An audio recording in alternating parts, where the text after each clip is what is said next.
Hello, everyone, and welcome back to the Daily Hotspur pre-match show. I'm really excited to kind of be back for this show, of course, ahead of a massive Champions League game against AC Milan. Obviously, the first leg on Tuesday. Spurs, once again, going to the San Siro.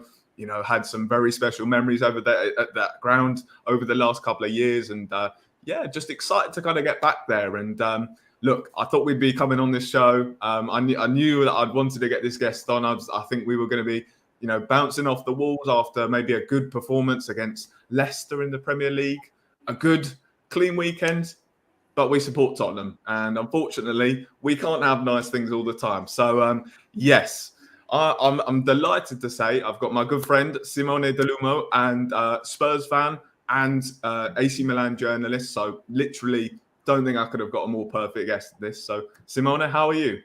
I'm fine, mate. I'm fine. Massive pleasure, as always, to be here alongside you.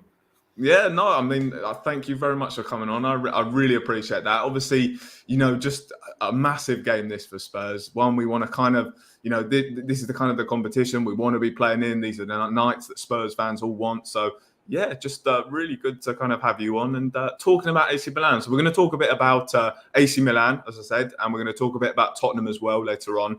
But we'll start on AC Milan. It's been a weird season for AC. Obviously, he came in as defending champions, having won the league last year, the first Scudetto title in quite a long time. But it's been fairly underwhelming, I'd say. I mean, obviously, I think they're sat in sixth place at the moment. There had been some poor results recently, but there was a big win on the weekend. Just kind of as a summary, as a season overall, kind of what have you made of AC Milan's season so far? Yeah, very, very, very tough season for them, Jamie. Very, very tough season. They have been struggling after the World Cup. So last couple of results weren't good enough, of course, clearly. And after the international break, they conceded 2 goals when they were playing Roma in San Siro at the end of the game. And then they in an incredible way, they started to collapse. So they were fighting to win the Scudetto once again this season before the international break, before the World Cup. After the World Cup, they collapsed in an incredible way. So of course, there are the likes of Olivier Giroud, Zlatan Ibrahimovic, or Simon Kjaer that have got that kind of experience. But if you look at their roster, if you look at their team, they are very, very young. So when you are young, you can suffer a lot in terms of confidence. Yes. They seem to lose that kind of confidence at the start of in early January, and they started to collapse in an incredible way. They lost the Italian Super Cup final 3-0 in Arabia against their rivalries, so against Inter de Milan. They lost the derby as well in Serie A, and they got knocked out by Torino also in the Italian Cup. Yes. So incredible! It was really, really incredible to see. I'm very sad to be honest. Incredible fans, incredible atmosphere, always very, very close to the team, always supporting the team. But we are talking, I repeat, about a team that is struggling. Last Friday they won 1-0 against Torino, so it was just like a breath for the whole environment. Olivier Giroud, one of the most important players for them, scored once again a crucial goal, just like he used to do in all his career. And Spurs know what I'm talking about. Yes. And this is the situation about AC Milan. Some injuries, but I think that they started to collapse for the loss of confidence. I repeat, we are talking about a very, very young team, just like Spurs. So I'm expecting a very, very level game. Yeah, look, you obviously mentioned that win against Torino. I think it was on Friday, wasn't it? As you said, Olivier Giroud scoring the only goal of the game, a win at the San Siro. Is there kind of a slight feeling that might be the turning point for AC Milan, or does there still feel as there is a bit of low confidence? Guys, when Spurs bet Fulham and City, we were talking 1 week ago about a turning point. So 5 days later, 4-1 King Power Stadium later. So we'll see what will Milan do. What will they do on Tuesday when they will play Spurs. It Yes. could be a turning point. They didn't play very well on Friday, and to be honest, they struggled also in the first half. But in the Right. second half, you've got experience, you've got Olivier Giroud, you've got Simon Kier, you've got long balls. They won the game in an Italian way, bro. In an Italian way. Yeah. That's my way to Okay. sum up the winning side of Friday. Yeah, and obviously, I think we spoke a little bit off air about Pioli. Obviously, the manager did very well last season. Again, I mentioned they did win the Scudetto title. Kind of, do you think he's under a little bit of pressure now, given kind of the poor start that they've made? Yeah. Do you think that maybe this is the onus will really on winning this game and doing well in the Champions League? Is there a bit of pressure on him now? Yeah, I think so. I think that his future will not depend on the results in the double game against Tottenham. I think that his future will be decided after May, so after the end of this season in Serie A, because just like Tottenham, they are struggling and they are fighting to finish into the top four. If he will fail, maybe he can risk his place, he can risk his bench. We'll see what happens. And of course, I don't like in Italy many rumors, many critics about him, because I strongly think, Jamie, that we are talking about, of course, not the best Italian manager, because we have got the likes of Antonio Conte, Carlo Ancelotti, Luciano Spalletti, an incredible manager. I love Spalletti because he can win games both playing well and both in an Italian way, so with the dirty side of the game. We are talking about... but we are talking about a very good manager, just like the former Chelsea one, Maurizio Sarri. So we are talking about someone that did an incredible job with AC Milan. He started a process 3 years ago. No one believed in AC Milan, a very young team. Maybe last season he overproduced. So this season, maybe they are struggling to find their form back. But I repeat, we are talking about a very young team that last season made an incredible miracle. Because in terms of team, in terms of the squad, in terms of their roster, Inter de Milan last season was far better than them, just like this season. But they playing an attacking football, entertaining football. At the end of the day, they managed to win the Scudetto. So of course, I'm not fancy entertaining the concept of philosophy, entertaining football, attacking football. The most important thing, guys, in football is playing a good football, but to win. So I love what Antonio kept on saying during all the season. But of course, I need to admit that they are struggling this season. Yeah. Guys, definitely get your comments in for Simone. If you want to ask him anything, if you want to ask any of us any kind of questions about Milan, about Spurs, whatever, definitely make sure to get your questions in. So now we're going to look at some Milan team news. So here are the kind of the three key names. Obviously, I think Florenzi and Serginho Dest are the two players that could be injured as well. But I've just highlighted these as the three kind of key ones. Now, Mike Maignan, obviously, this is a real big one for Milan. He's been their number one goalkeeper. He was a big part of why they won the league last year. But he's been struggling with injuries this year. I'm guessing that he's been a really big miss for Milan this season.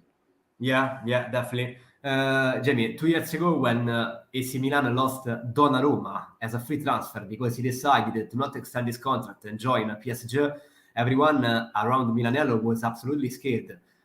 Fantastic job instead from Maldini and Massara, the sporting directors, that managed to bring to the Serie A one of the unknown. And of course, Magnana did well with Lille, but no one expected that kind of keeper. He is still injured. Maybe he can be back for the second leg at the Tottenham Hotspur Stadium tomorrow on Tuesday. Definitely he won't be available.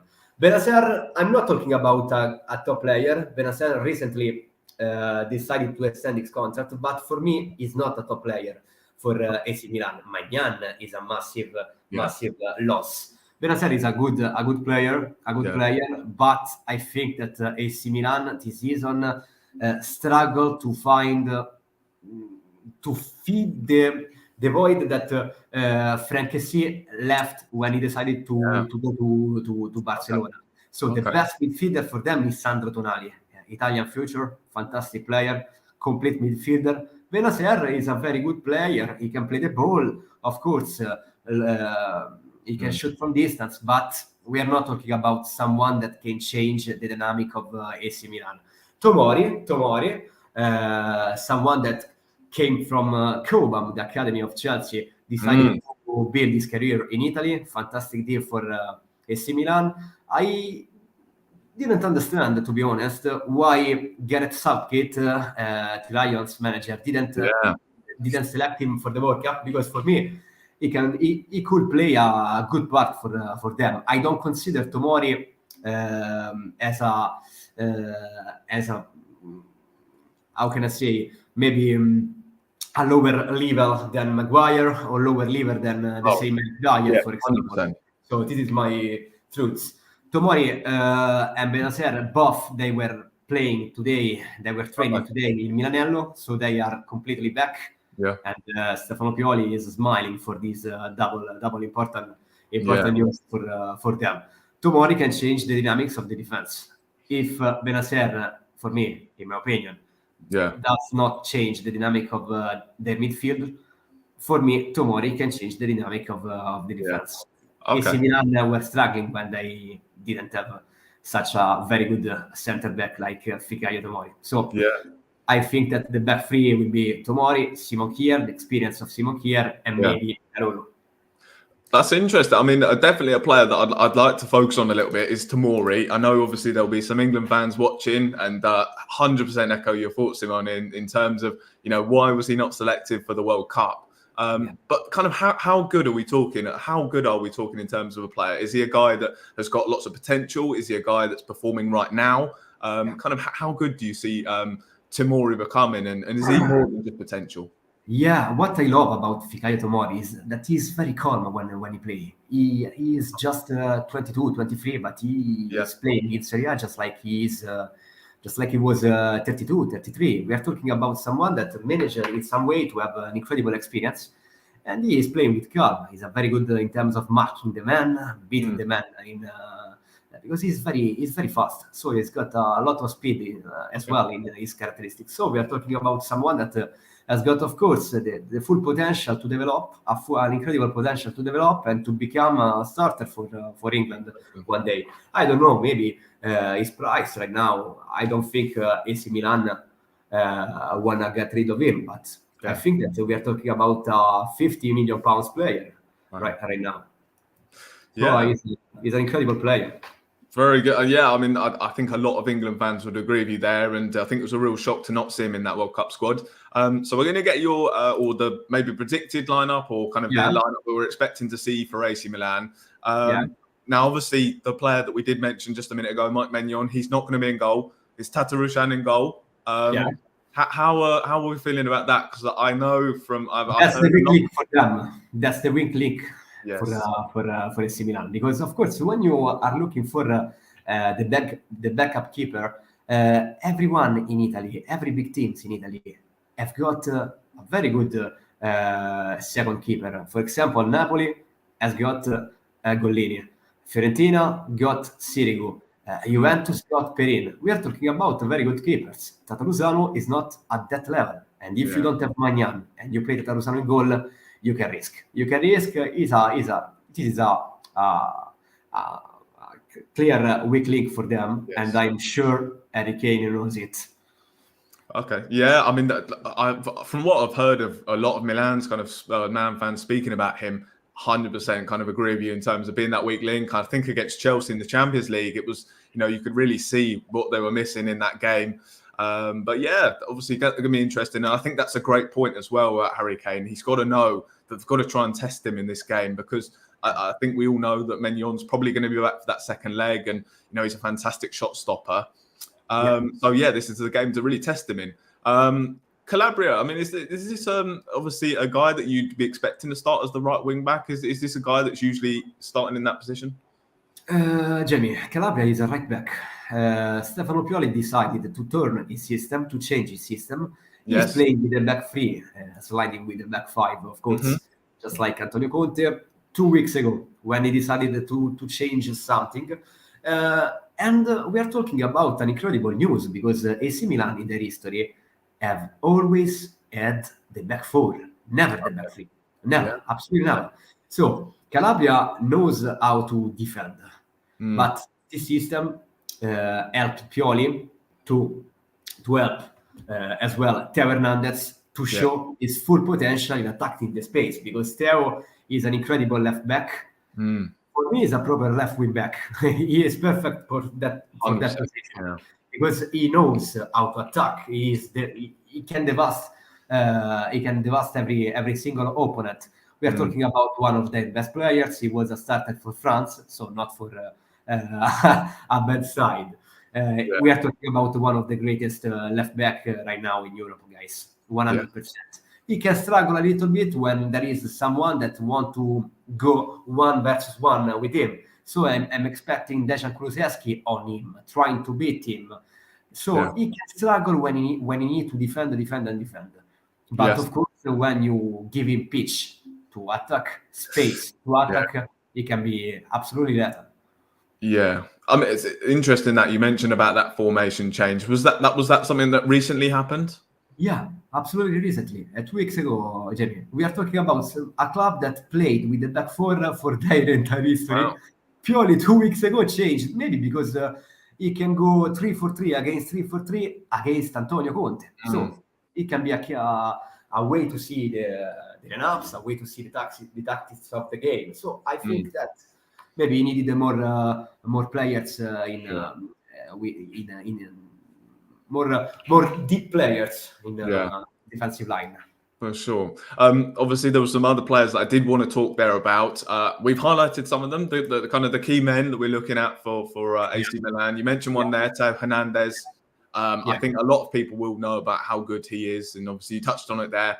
Olivier Giroud. Now, absolutely, Spurs fans, we all know how good this guy is, unfortunately. We've been on the wrong end of many bad, well, obviously on his part, some very good moments from him. Even as an England fan, obviously knocked us out of the World Cup as well. So, yeah, I've had enough of seeing this man, if I'm being honest with you. But I'm going to have to come up against. We're going to have to come up against him on Tuesday. Is this a guy that's still kind of at that top level? Is this a guy that Spurs should be worried about on Tuesday? He wasn't good for the top elite Premier League level in terms of speed anymore. So he decided to part ways with Chelsea and to start again from a football in Italy that is more tactic. So he is not so fast because he's 35. But in terms of scoring key goals, in terms of scoring great headers, in terms of attacking the right man and trying to find the right space behind the line, we are talking about one of the best. A proper nine. In a world of football today, full of 9.5 or falso 9, we are talking about a proper 9, a beast in the opponent area, in the opponent penalty box. And then obviously the guy next to him here, Rafa Leao, obviously a guy who's making a lot of headlines around Europe, a guy who's definitely, certainly becoming like this big thing. Fantastic left winger, as you can see there, played 29 this season, 9 goals, 9 assists in all competitions. He's not been playing recently, has he? I saw that kind of Pioli seemed to have dropped him. Is that the case? And why has that been the case? For his character, because he wanted to wake up the guy. The guy has got this problem. His character is a little bit particular, guys, because sometimes in a game, he seems to be a little bit lazy. 20 minutes, fantastic. The other 10, we are talking about someone that can sleep as well. I think that he has got an incredible margin to improve his game. Even and mainly attacking the space without the ball. He loves to play in front of Theo Hernandez, receiving the ball, trying to beat the man against man after man. Sometimes he needs to understand that maybe he needs to score goals. So just like Sonny, I don't think he's still a proper left winger. Sonny for me is a second striker for me. He needs to be playing close the door because Now Sonny is 30. So I think that he lost a little bit of that piece that he had under the incredible Mauricio Pochettino's years. Yeah. So Leao is young, is so powerful, but he needs to understand that maybe he needs to shoot more strong, with more strength. He needs to attack the space without the ball. So he needs to improve. If he finds the right day, the right night, he can be lethal. If he's well, we can see what's up. We can see what can happen. Yeah, I mean, do you think this might kind of?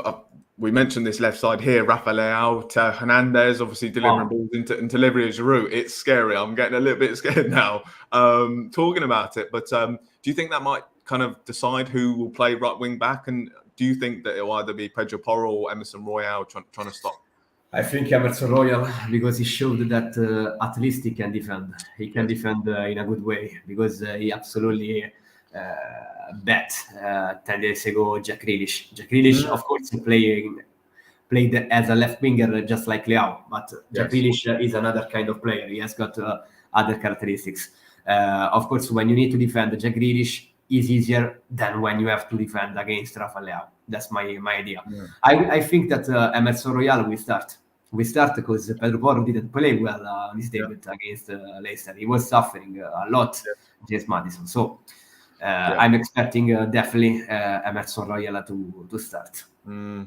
Right, here we go. Let's talk about Spurs now. Obviously, manager Antonio Conte returning to the San Siro, returning to play a side that he's obviously caused a lot of trouble over the last couple of years. As you can see here, he's got a fantastic record against them. He's played 14, this is as a coach, by the way, played 14, won 10, drawn 3 and lost just once. Do you think that this will kind of be a factor for AC Milan and will they kind of be considering this? Yeah, it's a sort of nightmare for them, someone like Antonio. The only occasion in which he lost against AC Milan was 2 years ago, if I'm not wrong. But he was not beaten by AC Milan. He was beaten by Zlatan Ibrahimovic, that played an incredible game, absolutely incredible way with his character, incredible. Yeah. Zlatan Ibrahimovic that tomorrow will be on the bench supporting his teammates. Of course, he needs to recover a little bit, good form, but we are talking about a legend. Yeah, of course, massive respect to an incredible legend of the game, but he's 41 now, so playing Champions League, last 16 in Champions League is another job. 100%. I mean, look, let's talk a little bit more about Conte. Obviously, kind of his future at the moment seems a little bit up in the air, a little bit of confusion. Are you kind of concerned that about what he's doing at the moment? Do you think that maybe this is the right thing to continue with Conte? How are you feeling about Conte at the moment? I think that when you don't, it was is the same, Jamie. That is in every press conference, he kept on saying. Asking time and patience, but it's the same that he's refusing to sign a new contract. And when you are managing a club like Tottenham and you don't give to the fans the certainties that he will stay, maybe the team can suffer this situation, just like we saw before Fulham and just like we saw against Leicester. So we don't know what's gonna happen. For what we got to know, there are huge chances that he will leave the club at the end of the season, but mainly for not just for Daniel Levy or for stuff like that, or maybe not matching ambition, because we are talking about the most supported manager in the last years for Spurs. Because Daniel Levy never backed no Mourinho, no Pochettino, no Harry Redknapp, just like he actually did. Also in January, because 45 million pounds for Pedro Porro, we are talking about a huge amount of money. So we don't know. Of course, he wanna be more with his family. His daughter and his wife are still in Turin, so maybe he wanna be back in Italy. We don't know. We don't know what's going to happen. Yeah, it's very difficult to know. I do agree with that. Right, let's have a look at kind of all the predicted lineup for Tuesday's match. Yeah, I mean, my goodness me. I mean, this obviously has changed quite a bit. Simone, I kind of wanted to get you on a couple of days ago. We've been speaking about the team, and as we said, it's changed quite a bit, hasn't it? With obviously Bentancur, we understand that he's going to be What a out. nightmare in midfield has Yeah, it's not good. I mean, we got obviously the question here from Toxic Headshot, and he is asking, who do you think is going to be the midfield partnership? And I think we kind of, unfortunately, I think we all kind of know who it's going to be, isn't it? Really. How are you feeling about? Well, firstly, let's talk about Bentancur. A massive loss, isn't it? A massive loss. 6 to 8 months. For me, Jamie, Rodrigo Bentancur was first of all, it was a surprise because he developed in an incredible way under Antonio Conte. Last season, Bentancur became an incredible player for Spurs. 100%. I was absolutely surprised because in Juventus he was struggling. Then in Tottenham, it turned out to be one of the greatest midfielders in the Premier League. So an incredible player and someone that can play the ball. Of course, Sarr, Skippy, Højbjerg, or maybe the same Bissouma, they don't have these characteristics.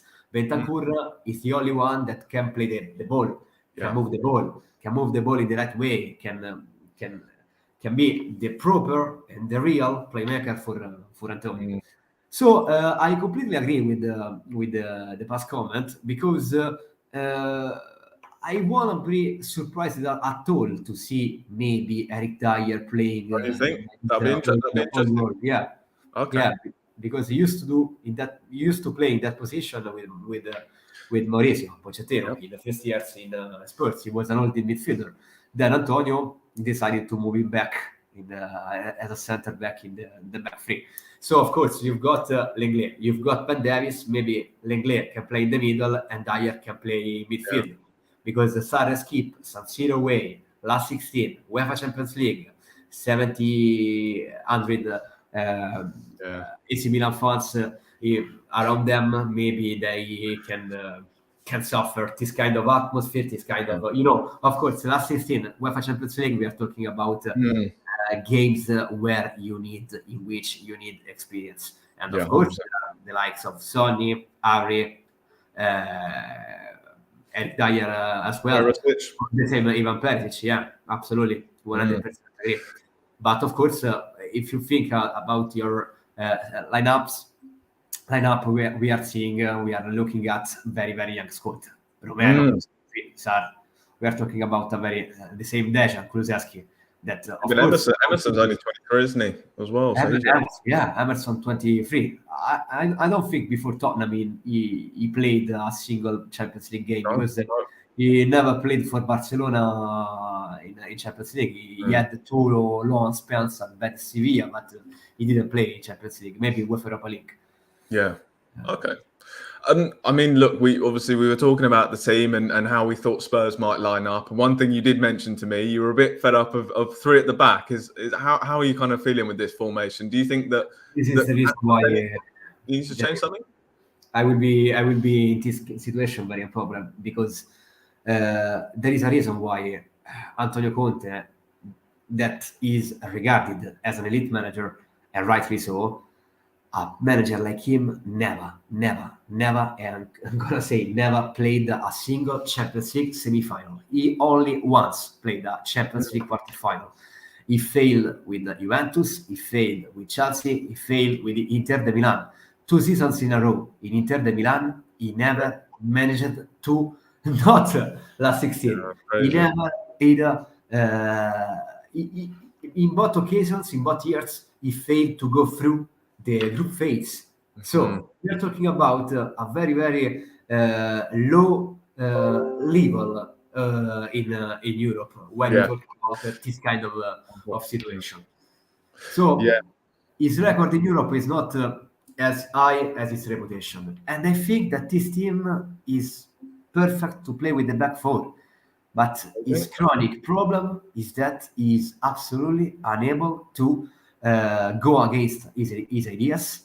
He only wants to play 3-5-2 or 3-4-3, and I think this is not a team that can defend so deep, because of course you don't have a number 10 in this position. We don't have a player like Maddison. I'd love to see Maddison playing in a 4-2-3-1 in front of Bentancur and Højbjerg.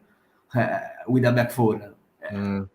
In a back three, you are defending with 5 players, but you Yes. still concede.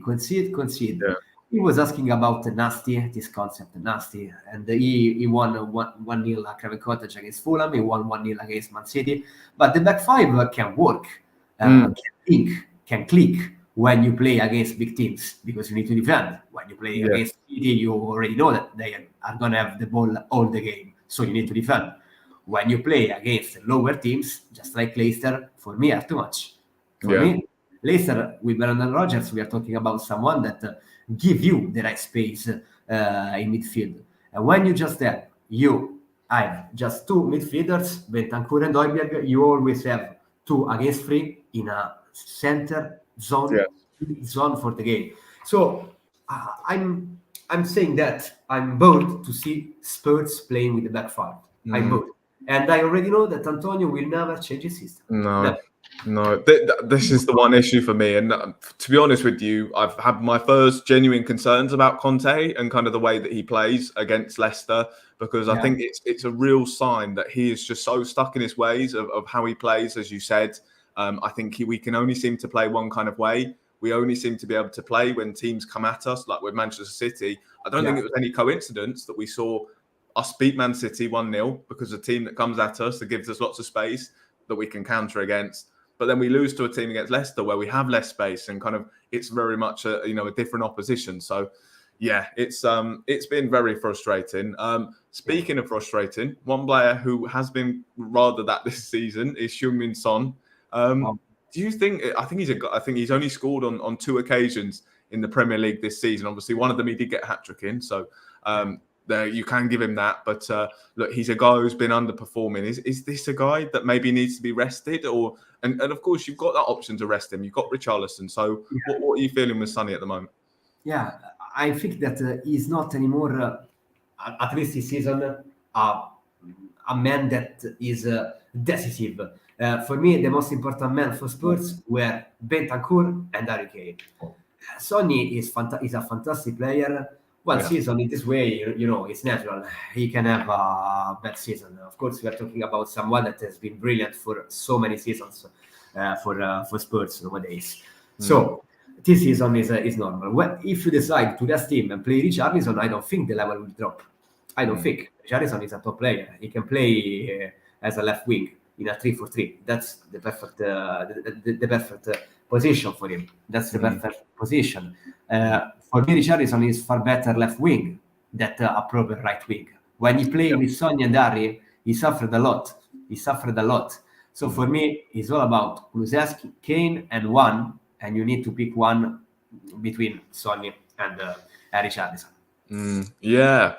Again, look, obviously we've been pretty much decimated by injuries here. Obviously, Sarr, Skip, Forster, obviously guys, with Bentancur dropping out, no Basuma, no Hugo Lloris. Now, let's obviously move on to some predictions for the game in terms of how we think it might play out. Do you think AC Milan are going to come into this knowing that Spurs have are going to be low on confidence? They're missing players. Are AC Milan going to come into this one feeling confident about this now? Yeah, because we are talking about no Bissouma, no Pierre-Emile Højbjerg, no Bentancur, the 3 best midfielders for Spurs. So when you lose all together these kind of players, you're gonna suffer. Yeah. Another injury for Spurs is Ryan Sessegnon. Yes. Once again, he got injured. This guy has got some problems with these injuries, guys. And I think that he's wasting a huge opportunity because he, in an incredible way, found on his way the only manager that played his system. Because Sessegnon is not a left winger, is not a left back. Sessegnon, for me, is perfect for this system. He's a proper left wing back. Okay. And next season, he will face Destiny Udogie coming from Udinese for Spurs. Who scored today, didn't he? He scored for Udinese today, didn't he? Yeah, he scored today. Yeah. Typical. I mean, obviously, another thing I was just wanted to ask you as well in terms of about the game. I mentioned how very much Manchester City played into our hands. Leicester, obviously, a different opposition. How do you think playing against a team like AC Milan, do you think that that's something that will suit Spurs, or might this be another game where Spurs struggle? Well, we are talking about a very, very difficult atmosphere. First of all, Spurs will face a very, very hot atmosphere. AC Milan love, for their tradition, play the ball. So they love to have the ball. They can lose the game, but they want to have the ball because they are AC Milan, 7 Champions League, European giants. We are talking about the great history of the game. When you come to the San Siro, and you will come to the San Siro, you will as soon as possible notice the dimension of the club, the dimension of the history. You will touch the history. They love the ball. They love the ball. Antonio can play without the ball. We'll see. We'll see what's going to happen. I am expecting a strong start for AC Milan. Very, very supported by their home fans. Very, very hostile atmosphere for Spurs. And we'll see. But Spurs, of course, in the counter-attack knows how to kill the opponent, because when you have players like Kulusevski, Sonny, Richarlison, Henry to drop, we are talking about a very, very good options for the attacks. Another player that I wanted to touch on as well, just from this lineup, Romero. Obviously, he's back. A big miss on the weekend. I mean, that surely having him back is going to be a big boost. And we mentioned that left-hand side. Could he be kind of key in stopping Leao and Theo Hernandez? Yeah, because if Leao will manage to beat Emerson, he will find Romero on his way. So your analysis is absolutely perfect and brilliant, Jenny. Romero will be a big boost if you want to compare the game, the San Siro, and the game at King Power Stadium, because just like you said, it was a huge loss because Japhet Tanganga is... we were expecting something more than Mourinho with Jeff Tanganga, but he struggled a lot. So when you don't have Romero, I will play Sanchez, Patron Davinson Sanchez in that position. I will never play Tanganga. Tanganga needs to be rolled out, in my opinion. I mean, the question here, we did kind of touch on this slightly earlier in the stream, but do you think Spurs can maybe take a bit of confidence? Obviously, it's not just Spurs that are coming into this low on confidence. Yes, obviously, Milan did get their win against Torino, but do you think the Spurs maybe should come into this a little bit more confident, given that both teams are low on confidence at the moment? Yeah, in Italy, we are talking about an interesting last 16, because we are talking about two teams that arrive at this game with low confidence, but buff. So we don't know what we can expect. I'm expecting AC Milan to have the ball, to play the ball. I'm expecting Tottenham to go in a direct football, Italian football, Antonio Conte's football in counter-attacks. Harry Kane will need to drop a lot, because this time he wants either have Rodrigo Bentancur behind his shoulders. He will have Skippy, Sad, or maybe Eric Dyer. So he will have to play more as a number 10 than as a number 9. Yeah, so Simone, it's been an absolute pleasure having you on the show. I've really enjoyed it. Obviously, getting me a little bit nervous for AC Milan in terms of how they play. Obviously, talking about their danger man. Been a really good show, and I'm obviously looking forward to it. I'm going to be making the trip. You and your friends enjoyed my details. Honestly, it was brilliant. I mean, I knew as soon as kind of we drew Milan, I wanted to get you on the show. Obviously, being a Milan journalist, Spurs fan, perfect guest. So thank you very much for coming on the channel, Simone. Thank you, Jimmy. It's always a big pleasure. Cool. Nice one, guys. Thank you very much for everyone who's tuned in. Obviously, making sure that's been commenting as well. It's obviously been fantastic to have you all. And look, let's hope for a positive result. It's been a difficult couple of days for Spurs. But look, everything changes very quickly in football. Everything changes very quickly at Spurs. We know that. We obviously look like we're on a fantastic path. Then the weekend happened, and obviously we're not in such a great place. But look, this is a fantastic opportunity for Spurs to kind of get back on track. It's a huge game. We want to make a good start in this first leg. And I'm really excited. I'm going to be making the trip over to Milan, and we'll see what's happening. But thank you very much, Simone, for coming on. As I said, thank you everyone who's been tuning in, who's tuned in, who's commented. And yes, thank you very much. And